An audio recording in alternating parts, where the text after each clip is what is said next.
Here we have the 2005 Ford Escape 3.0 liter 6-cylinder. We are going to be doing a lot today to the wheels. And starting off with this video, we are going to be doing the rear wheel cylinder or pistons for the brakes. And what we're going to be doing, as you can see, this one's pretty busted. Had to get this wheel hub off, and it was jammed and stuck on there to the e-brake, so it kind of broke it off, which caused a little damage to everything. So that is the reason we are changing this today.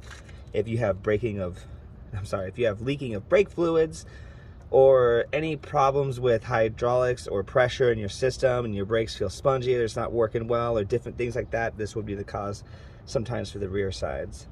But we're going to be doing this today, and to do this is a very, very simple job. To take this off and put it back on, we have back here, there was 2 bolts that went this side and one on that side, and then we have our breather valve here, and then here is our brake line. We're going to remove the bolts from this, which is not really a bolt, it's just ties to it.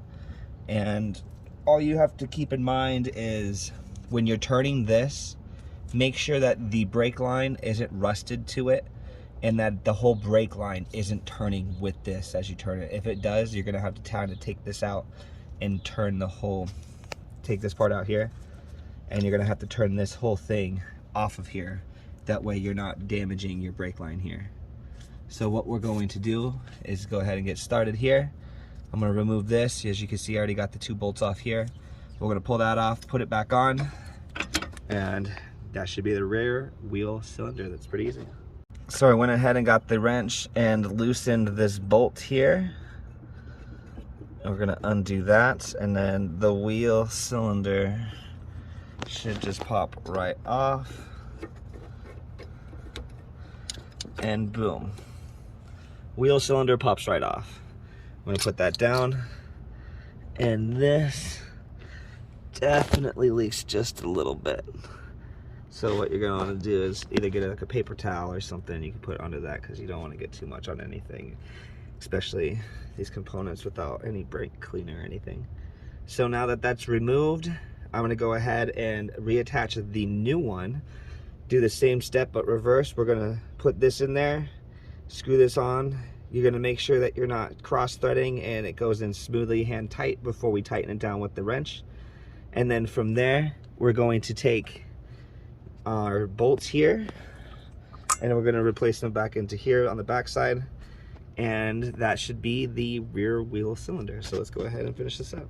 So here we have the new one. We have a stopper plug here. That's where the brake line goes into, just to make sure you don't get any debris in anything. All we're gonna do is remove the plug. We'll reattach it like so, and then we're gonna just go ahead and bolt it back down. And again, like I said, make sure we don't cross thread this, because we don't want to ruin it. So let's go ahead and we're gonna mount it back on right now. All right, so now finishing up, I went ahead and attached the bolts back here. I got everything hand tight so I can adjust anything. I say in all my videos, do not tighten anything down when you're putting it all together, because you don't know what you're going to need to adjust and move around, because some things need to move over just a little bit, because sometimes things slide into position from when they're bolted. So always just keep that in mind. Now we got it down. I can go ahead and tighten this here. I have it hand tightened all the way down to where it stops, and now we're just gonna tighten it like so.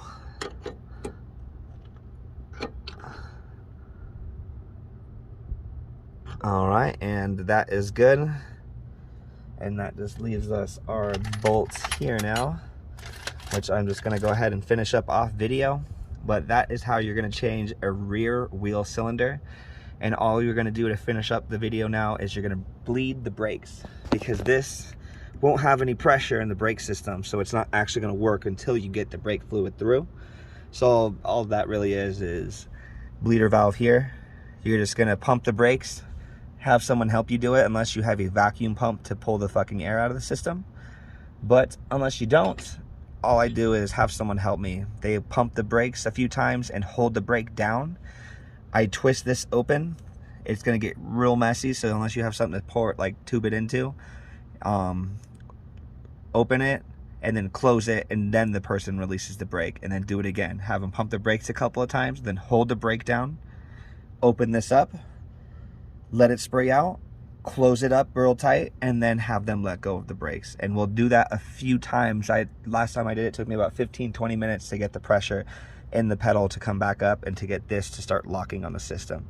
So go ahead and do that, and then you can call yourself done once you feel the brake pedal start to come back and be less spongy and be a little bit more stiff and firm coming back up. And that is how you do a real wheel cylinder.